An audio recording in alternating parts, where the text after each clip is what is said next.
Hi, എല്ലാവർക്കും gallery വേൾഡിൻ്റെ വിഷ്ണുശാലിനിയുടെ ഇന്നത്തെ എപ്പിസോഡിലേക്ക് സ്വാഗതം. അങ്ങനെ എപ്പിസോഡ് ആരംഭിക്കുമ്പോൾ കേസൊന്നും വേണ്ട എന്ന് ശാരദാമ്മ പറയുകയാണ്. അന്നേരം ഇവരെ വിട്ടയക്കാനോ എന്നും പറഞ്ഞു ശ്രീരഞ്ജിനി ആകെ ദേഷ്യത്തിൽ നിൽക്കുകയാണ്. അന്നേരം വേണ്ട, ഇവർക്ക് വേണ്ടി ഒരു സർലയ്ക്ക് വേണ്ടി എങ്ങും സാക്ഷി പറയാനായിട്ട് ഞാൻ വരില്ല, എന്നെ ഓർത്ത് ഒരു അമ്മയാണ് പറയുന്നത് ഓർത്ത് മോള് വിട്ടയക്കണമെന്നും പറഞ്ഞ് ശാരദാമ്മ രഞ്ജിനിയുടെ മുമ്പിൽ ഇങ്ങനെ തൊഴുതു നിൽക്കുകയാണ്. തുടർന്ന് ശ്രീരഞ്ജിനി അത് സമ്മതിക്കുന്നുണ്ട്. അതേ, ശാരദാമ്മയുടെ ഭിക്ഷയാണ് നിങ്ങൾക്ക് തരുന്ന ജീവിതം, ഇനി എന്തെങ്കിലും കുരുത്തക്കേട് ഒപ്പിക്കാനായിട്ട് വന്നാൽ സകല പീനൽ കോഡുകളും ചേർത്ത് ഞാനങ്ങ് പൂട്ടും സെൻട്രൽ ജയിലിലേക്ക്, പിന്നെ സപ്തതിയും നവതിയും എല്ലാം കൂടി ആവട് ഷഷ്ടിപൂർത്തിയും ഒക്കെ അവിടെ നിന്ന് ആഘോഷിക്കാം എന്നൊക്കെ പറഞ്ഞ് ശ്രീരഞ്ജിനി അങ്ങ് കയർത്ത് സംസാരിക്കുമ്പോഴും സർലയ്ക്ക് അങ്ങ് ദേഷ്യമൊക്കെ പൊട്ടുന്നുണ്ട്, കൈയൊക്കെ ചുരുട്ടി ഇടിക്കുകയൊക്കെ ചെയ്യുകയാണ്. തുടർന്ന് ശാലിനി ചെന്ന് ശാരദാമ്മയല്ല സർലയോട് പറയുന്നുണ്ട്, സർലാൻറ്റി നമുക്ക് ഇതിവിടെ വെച്ച് നിർത്താം, സർലാൻറ്റിയോ മകളെയോ പേടിച്ചിട്ടല്ല, പക്ഷെ എൻ്റെ അമ്മയുടെ ഭിക്ഷയാണ് നിങ്ങൾക്കിപ്പോൾ കിട്ടിയ ജീവൻ, അത് ഞാനായിട്ട് മുഴുവിപ്പിക്കേണ്ട എന്ന് കരുതിയിട്ടാണ് ഇവിടെ വെച്ച് നിർത്താമെന്നൊക്കെ പറയുകയാണ്. തുടർന്ന് ശാരദാമ്മയും പറയുന്നുണ്ട്, മകളെ നഷ്ടപ്പെടുമ്പോൾ ഇങ്ങനെയല്ല ദേഷ്യം പ്രകടിപ്പിക്കേണ്ടത്, നിങ്ങളുടെ മകളെ എൻ്റെ മകള് മനഃപൂർവ്വം ജയിലിലേക്ക് പറഞ്ഞു വിട്ടതല്ല, അവൾക്ക് ജീവിക്കാനായിട്ട് ഒരുപാട് വഴികളുണ്ടായിരുന്നു, പക്ഷെ പിന്നെയും അവൾ ഉപദ്രവിക്കാനായിട്ട് വന്നപ്പോൾ അവൾ ചെയ്ത് കൂട്ടിയതിനൊക്കെയുള്ള ശിക്ഷ അവൾക്ക് കിട്ടിയതാണ് എന്നൊക്കെ പറയുമ്പോൾ സർല അന്ന് സമ്മതിക്കുന്നില്ല. തുടർന്ന് അവരെല്ലാവരും ഇവിടെ നിന്ന് മുറ്റത്തേക്ക്, ബംഗ്ലാവിൻ്റെ മുറ്റത്തേക്ക് ഇറങ്ങിയാണ്. സർല ആണെങ്കിൽ ദേഷ്യത്തോടു കൂടി കസേര വലിച്ചെറിയുകയും വട്ടഹസിക്കുകയും കരയുകയും ഒക്കെ അങ്ങ് ചെയ്യുകയാണ്. തുടർന്ന് മുറ്റത്തേക്ക് ഇറങ്ങുമ്പോഴും ശ്രീരഞ്ജിനി മേഡം എങ്ങനെ ഇവിടെ എത്തിയെന്ന് വിഷ്ണു ചോദിക്കുന്നുണ്ട്. അന്നേരം ഗുണ്ടാവേട്ട നടക്കുകയല്ലേ, മാർട്ടിൻ്റെ പിന്നാലെ ഞങ്ങൾ ഉണ്ടായിരുന്നു, ഇവിടെ തമ്പടിച്ചിട്ടുണ്ട് എന്നൊരു ന്യൂസ് കിട്ടി, അതനുസരിച്ച് പിറകെ വന്നതാണ്, ഇതിപ്പോൾ ഞാൻ ഇവിടെയും പക്ഷാഭേദം കാണിച്ചു എന്ന് ആൾക്കാർ പറയാതിരുന്നാൽ മതി എന്ന് പറയുമ്പോൾ ശാലിനി പറയുന്നുണ്ട്, ആളുകൾ അങ്ങനെയൊക്കെ പറയട്ടെ, എന്തായാലും ചേച്ചിക്കൊരു യോഗമുണ്ട്, ഞങ്ങളെപ്പോൾ ആപത്തിപ്പെട്ടാലും വന്ന് രക്ഷപ്പെടുത്തുമല്ലോ എന്ന്. എന്നാലും മാർട്ടിനെ കിട്ടിയില്ലല്ലോ എന്ന് വിഷ്ണു പറയുമ്പോഴും അവനങ്ങനെ ഒരു സ്ഥലത്ത് പ്രത്യേകമായിട്ട് നിൽക്കുന്ന ആളല്ല, ഒരു സെൽഫോൺ പോലും സ്ഥിരമായിട്ടൊരു നമ്പർ പോലും അവനെ ഇല്ല, അവനെ നമ്മൾ പൂട്ടിക്കോളാം എന്ന് പറഞ്ഞിട്ട് അഞ്ജലി കാണിച്ചുകൊണ്ടിട്ട് ഇതേതായ കുട്ടിയും ചോദിക്കുന്നുണ്ട്. എന്നിട്ട് ശാരദാമ്മ പറയുന്നുണ്ട്, ഞങ്ങൾ സൂപ്പർ മാർക്കറ്റിൽ വെച്ച് പരിചയപ്പെട്ടതാണ്, ഈ കുട്ടിയുടെ മോനെ തട്ടിക്കൊണ്ട് പോകാമെന്നാണ് ഞാൻ ആദ്യം വിചാരിച്ചതെന്ന് പറയുന്നുണ്ട്. അതൊന്ന് കുട്ടി സേഫ് അല്ലേ എന്നൊക്കെ ചോദിച്ചിട്ട് ശ്രീരഞ്ജിനി അവിടെ നിന്ന് പോവുകയാണ്. തുടർന്ന് ശാരദാമ്മയും അഞ്ജലി അങ്ങ് കവിളിലൊക്കെ പിടിച്ച് ശാരദാമ്മ സംസാരിക്കുകയാണ്, നല്ല ചുണയുള്ള കുട്ടിയാണ്, എൻ്റെ മോളെ പോലെ തന്നെ, ശാലിനിയെ പോലെ തന്നെ എന്ന് പറയുമ്പോൾ അഞ്ജലിയുടെ മുഖം അങ്ങ് കരയുന്നൊരു സങ്കടഭാവത്തിലേക്ക് വരികയാണ്. അന്നേരം എന്താ മോളെ ചോദിക്കുമ്പോൾ പെട്ടെന്ന് അമ്മയെ ഓർമ്മ വന്നു എന്ന് പറയുകയാണ്. അമ്മ ഇപ്പോൾ എന്ന് ചോദിക്കുമ്പോൾ അമ്മയില്ല, മരിച്ചു പോയി എന്ന് പറയുകയാണ്. അന്നേരം മക്കളിലൂടെയാണ് അമ്മ ജീവിക്കുന്നത്, നിൻ്റെ അമ്മ പകർന്നു തന്ന നല്ല പാഠങ്ങൾ മകന് പറഞ്ഞു, അച്ചൂട്ടന് പകർന്നു കൊടുക്കണം എന്ന് പറയുമ്പോൾ അഞ്ജലി പറയുകയാണ്, അത് എൻ്റെ മകനല്ല എന്നിങ്ങനെ പറയുമ്പോൾ പിന്നെ ഇങ്ങനെ ചോദിക്കുകയാണ്. അന്നേരം ശാലിനി വിഷ്ണുവൊക്കെ എങ്ങനെ ആവശ്യമായിട്ട് നിൽക്കുകയാണ്. അന്നേരം എൻ്റെ ചേച്ചിയുടെ മകനാണ്, പിന്നെ എൻ്റെ പേര് അഞ്ജലി എന്നല്ല, ഈ അമ്മയുടെ മുഖത്ത് നോക്കി എനിക്ക് കള്ളം പറയാനായിട്ട് സാധിക്കുന്നില്ല എന്ന് അഞ്ജലി പറയുകയാണ്. കണ്ട ഓർമ്മ പോലും ഇല്ലാത്ത എൻ്റെ അമ്മ മുന്നിൽ വന്ന് നിൽക്കുന്നത് പോലെയുണ്ട്, ശ്രീകോവിൽ നിൽക്കുന്ന ദേവിയോട് തൻ്റെ സങ്കടങ്ങളെല്ലാം തുറന്നു പറയുന്നത് പോലെ ഞാനിവിടെ എല്ലാം പറയുകയാണ് എന്നിങ്ങനെ അഞ്ജലി പറയുമ്പോൾ, കരഞ്ഞിങ്ങനെ പറയുമ്പോൾ, മോള് എല്ലാവരോടുമായിട്ട് പറയുമെന്ന് പറയുമ്പോൾ സുഭദ്രത്തിലെ ആദ്യം എനിക്കുമുണ്ടായിരുന്നു എൻ്റെ അതേ രൂപവും ഭാവമുള്ള ഒരു ചേച്ചി അമ്മ സുഭദ്ര എന്ന് പറഞ്ഞിട്ട് ആ കഥ മുഴുവൻ അവിടെ പറയുകയാണ്. ഞങ്ങളുടെ ജീവിതത്തിലേക്ക് കൊടുങ്കാറ്റായിട്ട് വന്നതാണ് മേഘനാഥൻ എന്ന് പറഞ്ഞിട്ട് അച്ഛനെ കൊന്ന കഥയും എല്ലാം അവിടെ പറയുകയാണ്. അന്നേരം കോട്ടയ്ക്കൽ മേഘനാഥൻ ഇങ്ങനെ പറയുമ്പോൾ അതെ, വിഷ്ണു ആ സംഭവം, മേഘനാഥനെ കണ്ട സംഭവങ്ങൾ ഇങ്ങനെ ഓർക്കുകയാണ്. നാളെ ഞങ്ങൾ തമ്മിലുള്ള കേസ് കോടതിയിൽ നടക്കുകയാണ്, തൃപ്പങ്കോട്ട് സ്വത്തിനെ കുറിച്ച് ഞങ്ങളെ കാണണം എന്നാണ് അയാൾ ആവശ്യം വെച്ചിരിക്കുന്നത്, ഞങ്ങൾ തമ്മിൽ കണ്ട എന്താണ് സംഭവിക്കുക എന്ന് അറിയില്ല എന്നൊക്കെ പറയുമ്പോൾ അത്രയ്ക്ക് മേഘനാഥനെ കൊണ്ട് എന്തെങ്കിലും പ്രശ്നം ഉണ്ടാവുകയാണെങ്കിൽ ഞങ്ങളങ്ങ് ഇറങ്ങും അല്ലേ ശാലിനി എന്നിങ്ങനെ വിഷ്ണു ചോദിക്കുമ്പോൾ, അതിനെന്താ ഇപ്പോൾ ശാരിയേച്ചി ശ്യാമയും പോലെയൊക്കെ ആയി, എനിക്കിപ്പോൾ അഞ്ജലി, എന്ത് പ്രശ്നങ്ങളുണ്ടെങ്കിലും ഞങ്ങളുണ്ട് എന്ന് പറയുകയാണ്. തുടർന്ന് എത്ര മണിക്കാണ് നാളെ കേസ് എന്ന് ചോദിക്കുമ്പോൾ 7 മണിക്ക് ഞങ്ങൾ വീട്ടിൽ നിന്ന് ഇറങ്ങുമെന്ന് അഞ്ജലി പറയുകയാണെങ്കിൽ 7:30 നമ്മൾ അവിടെ ഉണ്ടാവും, നമുക്കങ്ങ് പൊളിക്കാമെന്ന് വിഷ്ണു പറയുകയാണ്. ഇതേപോലൊരു കേസ് ഇപ്പോൾ അവർ ജയിച്ചതേ ഉള്ളൂ, അവിടെ മേഘനാഥനാണ് പ്രശ്നമെങ്കിൽ ഇവിടെ സുസ്മിതയാണ് ഇവർക്ക് പ്രശ്നം, രണ്ടിനെയും ഒരേ വണ്ടിയിൽ കെട്ടാമെന്നൊക്കെ ശാരദാമ്മ പറയുകയാണ്. തുടർന്ന് പോട്ടെ അമ്മയെന്നിങ്ങനെ കൈപിടിച്ച് ചോദിക്കുമ്പോൾ പോയിട്ട് വരാമെന്ന് മോളെ എന്ന് പറയുകയാണ്. തുടർന്ന് ശാലിനിയോടും വിഷ്ണുവിനോടും ഒക്കെ യാത്ര പറഞ്ഞ് അഞ്ജലി അവിടെ നിന്നും പോവുകയാണ്. തുടർന്ന് ശാരദാമ്മ സങ്കടപ്പെടുന്നുണ്ട്, എന്തോരം പ്രശ്നങ്ങളാണ് ഓരോരുത്തരുടെയും ജീവിതത്തിന് പിന്നിൽ, ചിരിച്ച മുഖം മാത്രമേ കാണുന്നുള്ളൂ, അതിൻ്റെ പിന്നിൽ ഒരുപാട് സങ്കടങ്ങളുണ്ട് എന്ന് പറയുമ്പോൾ ഈ സർലയെ കൊണ്ട് ഇനി ഒരു പ്രശ്നവും ഉണ്ടാവില്ലല്ലോ മോനെ എന്ന് ഇങ്ങനെ വിഷ്ണുവിനോട് ചോദിക്കുമ്പോൾ എൻ്റെ ശാരദാമ്മയെ ആ സ്ത്രീക്ക് പ്രാന്താണ്, ഇനിയിപ്പോൾ എന്തെങ്കിലും പ്രശ്നം വന്നാൽ ആവാഹി ചാണി അടിച്ച് ആൽമരത്തിലങ്ങ് തളയ്ക്കും അല്ല പിന്നെ എന്നും പറഞ്ഞ് വിഷ്ണു അങ്ങ് ചൂടാവുകയാണ്. തുടർന്ന് വാ എന്നും പറഞ്ഞ് അവരെ വിളിച്ചുകൊണ്ട് വിഷ്ണു അവിടെ നിന്നും പോകുന്നുണ്ട്. തുടർന്ന് എല്ലാവരും പോയ ശേഷം സർല അങ്ങ് മുറ്റത്തേക്ക് ആ ബംഗ്ലാവിൻ്റെ പുറത്തേക്ക് ഇറങ്ങി വരുമ്പോൾ മറഞ്ഞു നിൽക്കുന്ന മാർട്ടിൻ വരികയാണ്. നീയൊക്കെ എവിടെ ആയിരുന്നടാ എന്ന് ചോദിക്കുകയാണ്. നിന്റെ കയ്യിലുള്ള ഒരു മട്ടാഞ്ചേരി മാർട്ടിൻ മീശയും താടിയും വെച്ച് നടക്കുന്നു. നിന്റെ കയ്യിലുള്ള വടിവാളിൻ്റെ മൂർച്ച കൂട്ടി ആ മീശയും താടിയൊക്കെ വടിച്ച് കള എന്നൊക്കെ പറഞ്ഞ് സർലയങ്ങ് അപമാനിക്കുകയാണ്. അന്നേരം ഇത്രയ്ക്ക് കുഴപ്പം പിടിച്ച കേസ് മേഡത്തിന് എവിടെ നിന്ന് കിട്ടി? ഒരു ചായക്കടക്കാരിയെ തട്ടിക്കൊണ്ടു പോകണം. അവരുടെ മകളുടെ പേര് ശാലിനി എന്ന് പറഞ്ഞിരുന്നെങ്കിലും അത് സത്യഭാമയുടെ മകൻ വിഷ്ണുവിൻ്റെ ഭാര്യയാണെന്ന് പറഞ്ഞില്ലല്ലോ. വിഷ്ണു ഒന്ന് ഒരു ചെറിയ പട്ടാളം തന്നെയാണ്. മുമ്പ് ഒരിക്കൽ നാഗർകോവിലേക്ക് പോയ വഴി അവനുമായിട്ട് ഒന്ന് ഉരസിയതിൻ്റെ ഇത് എൻ്റെ വയറ്റിൽ ഇപ്പോഴും ഉണ്ട് എന്ന് പറഞ്ഞ സംഭവങ്ങളൊക്കെ ഓർക്കുന്നുണ്ട്. പിന്നെ ആ അഞ്ജലി ഉണ്ടല്ലോ, അതാണെങ്കിൽ ഒരു ഉണ്ണിയാർച്ച തന്നെയാണ്. കളരിയും നാടൻ തല്ലും എല്ലാം കൂടി ഒരുമിച്ച് വന്നപ്പോൾ ഞങ്ങളങ്ങ് പെട്ടുപോയി. ഇതൊക്കെ പറഞ്ഞിരുന്നെങ്കിൽ കൂടുതൽ ആളുകളെ ഞാൻ മട്ടാഞ്ചേരിയിൽ നിന്ന് ഇറക്കിയണേ എന്നൊക്കെ പറയുകയാണ്. അന്നേരവും സർലയങ്ങ് പുച്ഛിച്ച് സംസാരിക്കുകയാണ്. മാർട്ടിനെ നിന്നെ കൊണ്ടൊന്നും ഒന്നും പറ്റില്ല, കൂടെ നിന്നവരൊക്കെ എവിടെ നിന്ന് കിട്ടി എന്നൊക്കെ ചോദിക്കുകയാണ്. അന്നേരം അങ്ങ് മാർട്ടിൻ പറയുന്നുണ്ട്, ആദ്യമേ പറയണമായിരുന്നു, പിന്നെ ആ മേഡത്തിന് ഇത്രയ്ക്ക് കുഴപ്പമിടിച്ച കേസിൽ ഇടപെടേണ്ടി വന്നില്ല. ശാരദാമ്മ ക്ഷമിച്ചത് കൊണ്ട് ഇപ്പോൾ രക്ഷപ്പെട്ടു. ഞങ്ങൾ ആരെങ്കിലും പോലീസിലായിരുന്നെങ്കിൽ ഒരുപാട് കേസ് ഉണ്ടായിരുന്നു. പോലീസ് പിടിച്ചിരുന്നെങ്കിൽ നമ്മൾ ജീവിതകാലം മുഴുവൻ അവിടെ കിടക്കേണ്ടി വന്നേനെ എന്നൊക്കെ പറയുമ്പോൾ എനിക്ക് ആരും വേണ്ട. എൻ്റെ ഞാൻ നൊന്ത് പ്രസവിച്ച എൻ്റെ കുഞ്ഞാണ് ജയിലിൽ കിടക്കുന്നത്. അവളെ ഇപ്പോൾ എനിക്ക് ഏറ്റവും കൂടുതൽ അപമാനമുണ്ടായി. ശ്രീരഞ്ജിനി എന്നെ അറസ്റ്റ് ചെയ്തുകൊണ്ട് പോയെങ്കിലും കുഴപ്പമില്ലായിരുന്നു. ഇതിപ്പോൾ ഒരു ലോ ക്ലാസ് ചായക്കടക്കാരിയുടെ ഔദാര്യം കൊണ്ട് ഞാൻ തുടർന്ന് ജീവിക്കേണ്ടി വന്നു. എൻ്റെ കുഞ്ഞിനെ ഇപ്പോൾ ജയിലിൽ നിന്ന് പുറത്ത് വിട്ടാലും എനിക്ക് ഇതിൽ കൂടുതൽ അപമാനമില്ല. എനിക്ക് ആരും സഹായത്തിന് വേണ്ട. എല്ലാത്തിനെയും ദഹിപ്പിക്കുന്ന തീയുമായിട്ട്, കാട്ടു തീയുമായിട്ട് ഞാൻ ഇനിയും വരും. പിന്നീട് ഭസ്മം മാത്രമേ ബാക്കി കാണുകയുള്ളൂ എന്നും പറഞ്ഞ് വെല്ലുവിളിയൊക്കെ നടത്തി അട്ടഹസിച്ചൊക്കെ അങ്ങ് ചിരിക്കുകയാണ്. അന്നേരവും മാർട്ടിൻ പറയുന്നുണ്ട്, ശാരദാമ്മ നല്ല സ്ത്രീയാണ്, അവരെ അങ്ങ് വെറുതെ വിട്ടേക്ക്, ഇതിനൊന്നും പോണ്ടാന്നൊക്കെ. അന്നേരവും അങ്ങ് മാർട്ടിനെ വഴക്ക് പറയുകയാണ് സർല.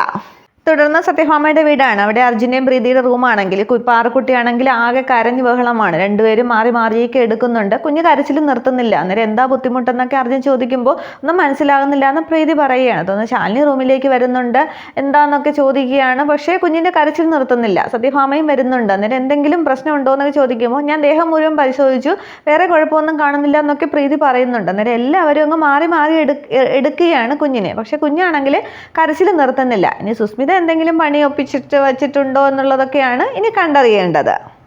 തുടർന്ന് ശാരദാമ്മ ജോലിക്ക് പോയിട്ട് വരികയാണ്. അന്നേരം ഇതിനാണല്ലേ അമ്മ രാവിലെ പോകുന്നതെന്നൊക്കെ ശ്യാമ ചോദിക്കുകയാണ്. ഞാൻ പഠിപ്പങ്ങ് നിർത്താം, എന്നെ പഠിപ്പിക്കാൻ വേണ്ടിയാണെങ്കിൽ അമ്മ ഇങ്ങനെ കഷ്ടപ്പെടണ്ട. 10ാം ക്ലാസ് യോഗ്യത വെച്ച് PSC ടെസ്റ്റൊക്കെ എഴുതാൻ ജോലിയൊക്കെ കിട്ടുമെന്ന് പറയുമ്പോൾ ഇനി ഒരു പഴി കൂടി കേൾക്കാനായിട്ട് ഞാനില്ല. ഒരുത്തിയുടെ പഠിപ്പ് നിർത്തിയതിനാണ് ഒരു കുമ്പളത്തപ്പത്തിൻ്റെയും ചായയുടെയും ഒക്കെ കണക്ക് ഞാൻ കേൾക്കേണ്ടി വന്നത് എന്നൊക്കെ പറയുമ്പോൾ ശാരികയും ആ വാതിലിൻ്റെ അടുത്തേക്ക് വരുന്നുണ്ട്. ശാരിക തുടർന്ന് എല്ലാം കേൾക്കുകയാണ്. പക്ഷെ അവളോട് ഞാൻ പറഞ്ഞിട്ടല്ല പഠിപ്പ് നിർത്തിയത്, അനിയത്തിമാരുടെ പഠിത്തം നടക്കട്ടെ എന്നും പറഞ്ഞാണ് അവൾ പഠിപ്പ് നിർത്തിയത്. അമ്മയ്ക്കൊരു സഹായമാകുമല്ലോ എന്നും പറഞ്ഞ് എൻ്റെ കൂടെ കൂടുകയും ചെയ്തു. പക്ഷേ ഇപ്പോൾ അതിന് വേണ്ടിയിട്ടുള്ള എല്ലാം ഞാൻ കണക്ക് പറഞ്ഞ് കൊടുക്കേണ്ടി വരികയാണ്. ഇനി ഒരു പഴി കൂടി കേൾക്കാൻ ഞാനില്ല എന്നൊക്കെ ഇങ്ങനെ പറയുകയാണ്. തുടർന്ന് കരുണാകരേട്ടൻ്റെ ഹോട്ടലിലാണ് ജോലി, സ്വന്തം ഹോട്ടൽ പോലെ നോക്കാം, പാടൊന്നും ഇല്ല എന്നൊക്കെ ഇങ്ങനെ പറഞ്ഞുകൊണ്ടിരിക്കുകയാണ്. തുടർന്ന് പിന്നെ ശാരികയാണെങ്കിൽ ഇതൊക്കെ ദേഷ്യത്തോടെ കേട്ടുകൊണ്ടിരിക്കുകയാണ്. തുടർന്ന് അങ്ങ് അകത്തേക്ക് വരുന്നുണ്ട്. അമ്മയോട് ഞാൻ കുറച്ച് ദിവസമായിട്ട് സംസാരിക്കണമെന്ന് വിചാരിക്കുന്നു പറയുമ്പോൾ മോള് പറയടി എന്ന് ശാരദാമ്മ പറയുകയാണ്. പക്ഷേ ശ്യാമയ്ക്ക് ശാരികയുടെ സംസാരം അങ്ങോട്ട് ഇഷ്ടപ്പെടുന്നില്ല. പിന്നെ എനിക്ക് ഇപ്പോൾ കുടുംബശ്രീ ഹോട്ടലിൽ തിരക്കൊക്കെ കൂടി വരികയാണ്. ക്യാഷ് കൗണ്ടർ എല്ലാം കൂടി എന്നെ കൊണ്ട് ഒറ്റയ്ക്ക് നോക്കാൻ പറ്റില്ല, ഒരു സഹായത്തിന് ആളെ വേണം. ആ രാജിയെ ഞാൻ പറഞ്ഞു വിടാൻ പോവുകയാണ്. ഒക്കെ എല്ലിൻ്റെ ഇടയിൽ കുത്തുന്നുണ്ട്.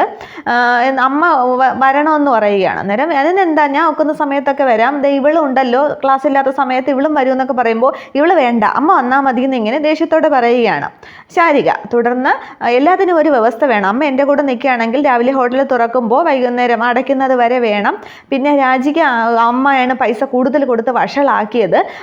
അവൾക്ക് 500 കൊടുക്കുന്നത്, അമ്മയ്ക്ക് ഞാൻ 400 തരാം എന്നിങ്ങനെ പറയുമ്പോൾ ശാരദാമ്മയങ്ങ് അന്തം വിടുകയാണ്. അമ്മയെ ഒരു ജോലിക്കാരിയാക്കി നിർത്താനാണ് അവിടെ ശാരിക ഉദ്ദേശിക്കുന്നത് കേൾക്കുമ്പോഴും ശ്യാമയ്ക്ക് ദേഷ്യം വരികയാണ്. പിന്നെ എൻ്റെ അമ്മയെ ജോലിക്കാരിയായിട്ട് നിർത്താൻ പോണം, അവളുടെ ഒരു പൈസക്കാരി, നിൻ്റെ പൈസ അമ്മക്ക് വേണ്ട എന്നിങ്ങനെ പറയുമ്പോൾ വല്ലവൻ്റെ അടുക്കളയിൽ പോയി ജോലി ചെയ്യുന്നതിനേക്കാളും നിനക്ക് പഠിക്കാനെങ്കിലും ഉപയോഗമായിക്കോട്ടെ എന്ന് കരുതിയാണ് ഞാൻ പറഞ്ഞത്. എനിക്കെന്തായാലും ഒരു ജോലിക്കാരിയെ വേണം, ജോലിക്ക് ആളിനെ വേണം. അതിപ്പോൾ കുടുംബത്തിലോടാണെങ്കിൽ ആയിക്കൊള്ളട്ടെ, വട്ടക്കൊട്ടയിൽ നീയൊക്കെ കിടന്ന് വെള്ളം കോരുന്ന കണ്ടിട്ട് ഒരു ഉപകാരത്തിന് പറഞ്ഞതേ ഉള്ളൂ എന്നൊക്കെ പറയുമ്പോൾ നിൻ്റെ പൈസ ഇവിടെ വേണ്ട പോടി എന്നൊക്കെ പറഞ്ഞ് അവർ രണ്ടുപേരും തമ്മിൽ വഴക്ക് കൂടുകയാണ്. അന്നേരം നീ ചാവാൻ കിടന്നാൽ പോലും ഞാൻ ഒരു വെള്ളം തരില്ല എന്നൊക്കെ ശാരിക പറയുന്നുണ്ട്. അന്നേരം ശ്യാമയോട് മിണ്ടാതിരിക്കാനൊക്കെ ശാരദാമ്മ പറയുന്നുണ്ട്. എന്നാലും അമ്മയതേ ഇവള് എന്നൊക്കെ പറയുമ്പോൾ മിണ്ടാതിരിക്കുക എന്നൊക്കെ പറയുകയാണ്. ഞാൻ സംസാരിക്കാമെന്ന് ശാരദാമ്മ പറയുന്നുണ്ട്. ആവതുള്ള നീ എൻ്റെ കൂടെ ജോലി ചെയ്തിട്ടുണ്ട്, ഒരു പൈസ പോലും ചോദിച്ചിട്ടില്ല, ഞാൻ പൈസ ആയിട്ടൊന്നും തന്നിട്ടുമില്ല. പക്ഷേ അവസാനം ചോദിച്ചപ്പോൾ ഹോട്ടലിൽ നിനക്ക് തന്നെ ഞാൻ തന്നു. പക്ഷേ പക്ഷേ ഇപ്പോൾ ഒന്നും വേണ്ട, പണി ഞാൻ ആവതുള്ള കാലത്തോളം ഞാൻ പുറത്ത് പോയി പണിയെടുത്തോളാം, അവസാനം ഒരാവശ്യം വരുമ്പോൾ നിൻ്റെ അടുത്തേക്ക് വരാം, ബന്ധുക്കളെ അല്പം അകന്നിരിക്കുന്നത് തന്നെയാണ് നല്ലതെന്ന് ഇങ്ങനെ പറയുമ്പോൾ അവിടെ ശാരിക അങ്ങ് വല്ലാതാവുകയാണ്. തുടർന്ന് ആവശ്യമുള്ളപ്പോൾ ഞാൻ വരാം, നീ പറഞ്ഞതിനേക്കാൾ ചിലപ്പോൾ കുറഞ്ഞ പൈസയ്ക്ക് ഞാൻ ജോലിക്ക് വരാം എന്നൊക്കെ പറഞ്ഞ് ശാരദാമ്മയോട് സമ്മതിക്കുകയാണ്.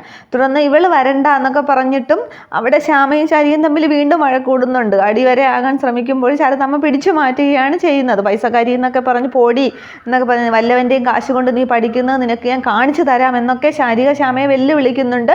എന്നിട്ടങ്ങ് പോവുകയാണ് ശാരിക അവിടെ നിന്ന് കാണാമെന്നൊക്കെ പറഞ്ഞ് കോക്കറിയൊക്കെ കാണിച്ചിട്ട്. തുടർന്ന് അമ്മ അവളല്ലേ തുടങ്ങി വെച്ചതെന്ന് പറയുമ്പോൾ നീ ഞാൻ പറയുന്നത് കേൾക്കില്ലേ, ഞാൻ പറഞ്ഞത് കേൾക്കാതിരുന്ന നിൻ്റെ വള ഊരി പോകുമോ എന്നൊക്കെ പറഞ്ഞ് ശാരദാമ്മ ശ്യാമയോട് ദേഷ്യപ്പെടുമ്പോൾ ശ്യാമയും ദേഷ്യപ്പെട്ട് റൂമിൽ നിന്ന് ഇറങ്ങുകയാണ്.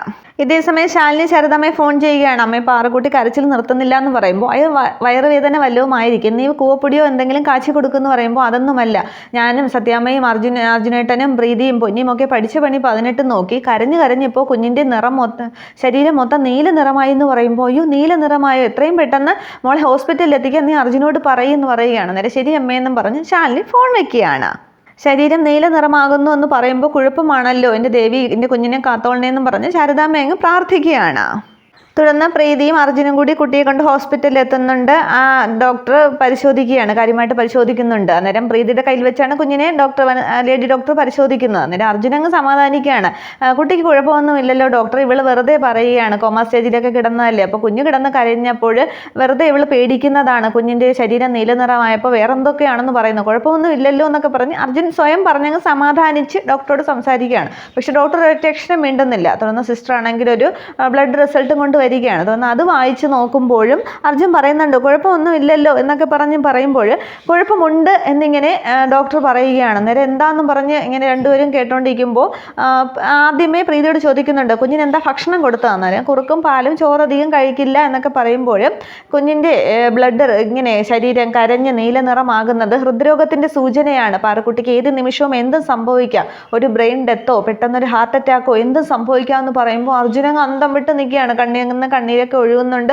പ്രീതി അങ്ങ് ചാടി കുഞ്ഞിനെയും കൊണ്ട് എഴുന്നേൽക്കുകയാണ്. ഇല്ല, എൻ്റെ കുഞ്ഞിനൊന്നും സംഭവിക്കില്ല, ഞാൻ മരണത്തിൽ നിന്നവരെ എഴുന്നേറ്റ് വന്നത് എൻ്റെ ഈ കുഞ്ഞിന് വേണ്ടിയാണ്, ദൈവം ഞങ്ങളോട് അത്ര ക്രൂരത കാണിക്കില്ല, കുഞ്ഞിന് കുഴപ്പമൊന്നും ഇല്ല എന്നൊക്കെ പറയുമ്പോഴും ഡോക്ടർ പറയുന്നുണ്ട് കുഞ്ഞിൻ്റെ അച്ഛനും അമ്മയും എന്ന നിലയ്ക്ക് നിങ്ങളോട് എനിക്ക് പറഞ്ഞ് മനസ്സിലാവുള്ളൂ, ഗർഭാവസ്ഥയിൽ ചിലപ്പോൾ സംഭവിച്ചതാകാം, പക്ഷേ പ്രീതിയുടെ സ്കാനിങ്ങും കാര്യങ്ങളും എല്ലാം ഇവിടെയല്ലേ പിന്നെ നടത്തിയത്, ഇപ്പോൾ ഇതെങ്ങനെ സംഭവിച്ചു എന്നാണ് എനിക്ക് അറിയാത്തത് എന്ന് പറഞ്ഞ് നിൽക്കുമ്പോഴും പ്രീതി പറയുന്നുണ്ട് ഇല്ല, കുഞ്ഞിനൊന്നുമില്ല, ഡോക്ടർക്ക് തെറ്റ് പറ്റിയതാണ്, ദേ ഇവളിപ്പോൾ കരച്ചിലൊക്കെ നിർത്തി കളിക്കുകയൊക്കെ ചെയ്യുന്നുണ്ട്, നമുക്ക് വീട്ടിലേക്ക് പോവാം, വാ അർജുനേട്ടാന്നും പറഞ്ഞ് അർജുനെ ഇങ്ങനെ കുലുക്കി വിളിക്കുകയാണ്. പക്ഷെ അർജുനാണെങ്കിൽ അത് കേട്ട ഒരു ഷോക്കിൽ ഇങ്ങനെ കണ്ണിൽ നിന്നൊക്കെ കണ്ണീരൊക്കെ ഒലിച്ച് ഇങ്ങനെ നിൽക്കുകയാണ്. തുടർന്ന് പ്രീതി ഇങ്ങനെ വാന്ന് വിളിക്കുമ്പോൾ പ്രീതിന്ന് ഇങ്ങനെ അർജുൻ തട്ടി വിളിക്കുമ്പോൾ പ്രീതിക്ക് അങ്ങ് സകല കൺട്രോളും പോവുകയാണ്. അർജുൻ്റെ നെഞ്ചിലേക്ക് കരഞ്ഞുകൊണ്ട് പാറുകുട്ടിയെ ചേർത്ത് പിടിച്ച് അങ്ങ് വീഴുകയാണ്. അന്നേരം പ്രീതി ആശ്വസിപ്പിക്കാനൊക്കെ അർജുനും ശ്രമിക്കുന്നുണ്ട്, ഡോക്ടറും ശ്രമിക്കുന്നുണ്ട്. പക്ഷെ പ്രീതി അങ്ങ് ആകെ കരച്ചിലാണ്.